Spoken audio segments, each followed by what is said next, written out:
ನಮಸ್ಕಾರ ಎಲ್ಲರಿಗೂ. ಇವತ್ತು ನಾನು ಸಫಲ ಏಕಾದಶಿ ಮಹಾತ್ಮ್ಯವನ್ನು ಹೇಳಲಿಕ್ಕೆ ಬಂದಿದ್ದೇನೆ. ಯುಧಿಷ್ಠಿರ ಮಹಾರಾಜ ಭಗವಂತ ಕೃಷ್ಣನಲ್ಲಿ ಕೇಳ್ತಾನೆ, ಹೇ ಸ್ವಾಮಿ, ಪೌಷ ಮಾಸದ ಕೃಷ್ಣ ಪಕ್ಷದಲ್ಲಿ ಬರುವಂತಹ ಏಕಾದಶಿಯ ಹೆಸರೇನು, ಅದರ ವಿಧಿ, ಹಾಗೆಯೇ ಯಾವ ದೇವತೆಯ ಉಪಾಸನೆಯನ್ನು ಮಾಡಬೇಕು ಆ ದಿವಸ ಅನ್ನುವಂಥದ್ದನ್ನು ದಯವಿಟ್ಟು ನನಗೆ ನೀವು ತಿಳಿಸಿ ಅಂತ. ಆಗ ಶ್ರೀಕೃಷ್ಣ ಭಗವಂತ ಈ ರೀತಿಯಾಗಿ ಹೇಳುತ್ತಾನೆ, ರಾಜೇಂದ್ರ, ನಿನ್ನೆಲ್ಲ ಪ್ರಶ್ನೆಗಳಿಗೆ ಉತ್ತರವನ್ನು ಕೊಡ್ತೇನೆ, ಕೇಳು ಅಂತ ಹೇಳಿ ಮುಂದೆ ಹೇಳುತ್ತಾ ಹೋಗ್ತಾನೆ. ದೊಡ್ಡ ದೊಡ್ಡ ದಕ್ಷಿಣೆಯನ್ನು ಪ್ರದಾನ ಮಾಡುವುದರಿಂದ ಅಥವಾ ಯಜ್ಞಗಳಿಂದ ಕೂಡ ನನಗೆ ಅಷ್ಟೆಲ್ಲ ಸಂತೋಷ ಆಗುವುದಿಲ್ಲ. ಆದರೆ ಏಕಾದಶಿ ವ್ರತ ಅನುಷ್ಠಾನದಿಂದ ಮಹದಾನಂದ ನನಗೆ ಆಗ್ತದೆ. ಆದ್ದರಿಂದ ಪ್ರಯತ್ನವನ್ನು ಮಾಡಿ ಏಕಾದಶಿ ವ್ರತವನ್ನು ಕೈಗೊಳ್ಳಬೇಕು. ಸಫಲ ಏಕಾದಶಿ ಪೌಷ ಮಾಸದಲ್ಲಿ ಕೃಷ್ಣ ಪಕ್ಷದಲ್ಲಿ ಬರುವಂತಹದ್ದು. ಆ ದಿನ ಮೊದಲೇ ಹೇಳಿದಂತೆ ವಿಧಿಪೂರ್ವಕವಾಗಿ ಶ್ರೀಮನ್ನಾರಾಯಣನ ಪೂಜೆಯನ್ನು ಮಾಡಬೇಕು. ಏಕಾದಶಿ ಕಲ್ಯಾಣವನ್ನು ಮಾಡುವಂತಹದ್ದಾಗಿದೆ. ಆದ್ದರಿಂದ ಈ ವ್ರತವನ್ನು ಅವಶ್ಯವಾಗಿ ಮಾಡಬೇಕು. ಯಾವ ರೀತಿ ನಾಗರುಗಳಲ್ಲಿ ಶೇಷನಾಗನು, ಪಕ್ಷಿಗಳಲ್ಲಿ ಗರುಡನು, ದೇವತೆಗಳಲ್ಲಿ ವಿಷ್ಣುವು ಶ್ರೇಷ್ಠರೋ, ಹಾಗೆಯೇ ವ್ರತಗಳಲ್ಲಿ ಏಕಾದಶಿ ತಿಥಿ, ಏಕಾದಶಿ ವ್ರತ ಸರ್ವಶ್ರೇಷ್ಠ. ರಾಜನ್, ಸಫಲ ಏಕಾದಶಿಯ ದಿನ ಶ್ರೀಹರಿಯನ್ನು ಪೂಜಿಸಿ ತೆಂಗಿನಕಾಯಿ, ವೀಳ್ಯದೆಲೆ, ಅಡಿಕೆ, ಬಗೆಬಗೆಯ ಹಣ್ಣುಗಳು, ವಿಶೇಷವಾಗಿ ಮಾವಿನ ಹಣ್ಣಿನಿಂದ ಆತನ ಪೂಜೆಯನ್ನು ಮಾಡಬೇಕು. ಧೂಪ ದೀಪಗಳಿಂದ ಭಗವಂತನನ್ನು ಪೂಜಿಸಬೇಕು. ಸಫಲ ಏಕಾದಶಿಯ ದಿನ ವಿಶೇಷವಾಗಿ ದೀಪದಾನವನ್ನು ಮಾಡುವಂತಹ ಪದ್ಧತಿ ಇದೆ. ರಾತ್ರಿಯಲ್ಲಿ ಜಾಗರಣೆಯನ್ನು ಮಾಡಬೇಕು. ಆ ದಿನ ರಾತ್ರಿ ಜಾಗರಣೆ ಮಾಡುವುದರಿಂದ ಸಿಗುವಂತಹ ಫಲ 1000 ವರ್ಷ ತಪಸ್ಸು ಮಾಡಿದರೂ ಅಂತಹ ಫಲ ದೊರೆಯುವುದಿಲ್ಲ ಎಂಬುದಾಗಿ ಶ್ರೀಕೃಷ್ಣ ಹೇಳುತ್ತಾನೆ.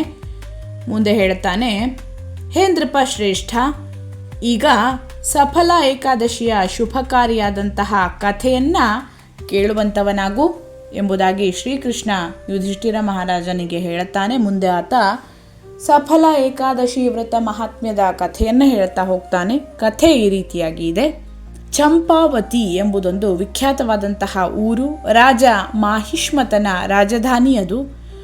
ರಾಜ ಋಷಿ ಮಾಹಿಷ್ಮತನಿಗೆ 5 ಜನ ಪುತ್ರರು. ಅದರಲ್ಲಿ ದೊಡ್ಡವನು ಸದಾ ಪಾಪಕರ್ಮಗಳಲ್ಲೇ ವ್ಯಸ್ತನಾಗಿದ್ದ, ಪರಸ್ತ್ರೀ ಸಂಘ, ವೇಶ್ಯಾಸಕ್ತನೂ ಆಗಿದ್ದ. ಅವನು ಅಪ್ಪನ ಹಣವನ್ನೆಲ್ಲ ಪಾಪಕರ್ಮಗಳಿಗಾಗಿ ವ್ಯಯ ಮಾಡ್ತಾ ಇದ್ದ. ದುರಾಚಾರಿ, ಬ್ರಾಹ್ಮಣರ ನಿಂದಕನೂ ಆಗಿದ್ದ ಆತ. ವೈಷ್ಣವರ ಹಾಗೆಯೇ ದೇವತೆಗಳ ನಿಂದನೆಯನ್ನೂ ಮಾಡ್ತಾ ಇದ್ದ. ತನ್ನ ಪುತ್ರರಲ್ಲಿ ಈ ರೀತಿ ಪಾಪಿಯನ್ನು ನೋಡಿ ರಾಜ ಮಾಹಿಷ್ಮತ ಅವನಿಗೆ ಲುಂಭಕನೆಂದು ಹೆಸರಿಟ್ಟ.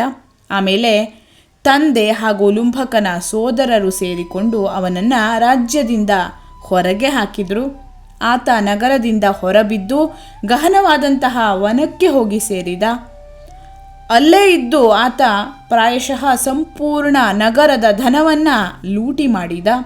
ಒಂದು ದಿನ ಆತ ಕದಿಯಲು ನಗರಕ್ಕೆ ಬಂದಾಗ ನಗರವನ್ನು ಕಾಯುವಂತಹ ಸಿಪಾಯಿಗಳು ಅವನನ್ನು ಹಿಡಿತಾರೆ. ಆದರೆ ಆತ ಯಾವಾಗ ತಾನು ರಾಜ ಮಾಹಿಷ್ಮತನ ಪುತ್ರ ಅಂತ ಹೇಳಿದ್ನೋ ಆ ಸಿಪಾಯಿಗಳು ಅವನನ್ನು ಬಿಟ್ಟರು. ಆಮೇಲೆ ಆತ ಮತ್ತೆ ವನಕ್ಕೆ ವಾಪಸ್ಸಾದ. ಪ್ರತಿದಿನ ಮಾಂಸ ಹಾಗೂ ವೃಕ್ಷಗಳಲ್ಲಿನ ಫಲಗಳನ್ನು ತಿಂದು ಜೀವನ ನಿರ್ವಹಣೆಯನ್ನು ಮಾಡ್ತಾ ಇದ್ದ. ಆ ದುಷ್ಟನು ವಿಶ್ರಮಿಸುವಂತಹ ಜಾಗ ಒಂದು ಅಶ್ವತ್ಥ ವೃಕ್ಷದ ಸಮೀಪದಲ್ಲಿ ಇತ್ತು. ಆ ವೃಕ್ಷ ಬಹಳ ಹಳೆಯ ಅಶ್ವತ್ಥ ವೃಕ್ಷವಾಗಿತ್ತು. ಅದನ್ನು ಆ ವನದಲ್ಲಿ ದೊಡ್ಡ ದೇವತೆ ಎಂದು ತಿಳಿದುಕೊಂಡಿದ್ರು. ಪಾಪಬುದ್ಧಿಯ ಲುಂಭಕ ಅಲ್ಲೇ ವಾಸವಿದ್ದ.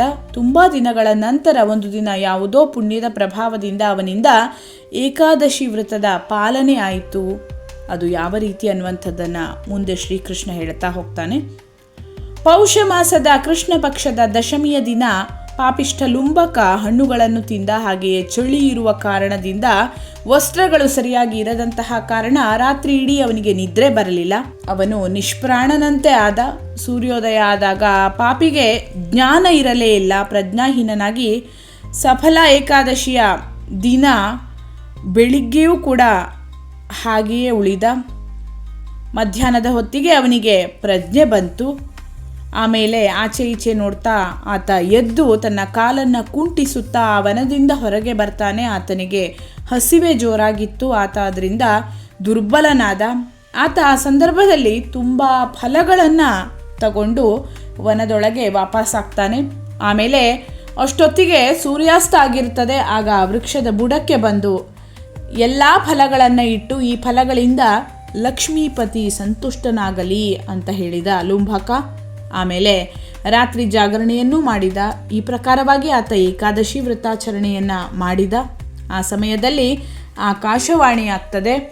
ಅದು ಹೇಳ್ತದೆ, ರಾಜಕುಮಾರ, ನೀನು ಸಫಲ ಏಕಾದಶಿಯ ವ್ರತಾಚರಣೆಯಿಂದ ಆ ವಿಷ್ಣುವಿನ ಕೃಪೆಯಿಂದ ರಾಜ್ಯ ಹಾಗೆಯೇ ಪುತ್ರನನ್ನು ಪಡೆಯುವೆ ಎಂಬುದಾಗಿ, ಆ ವರದಾನವನ್ನು ಹಾಗೆಯೇ ಆಗಲಿ ಎಂಬುದಾಗಿ ಹೇಳಿ ರಾಜಕುಮಾರ ಸ್ವೀಕಾರ ಮಾಡ್ತಾನೆ.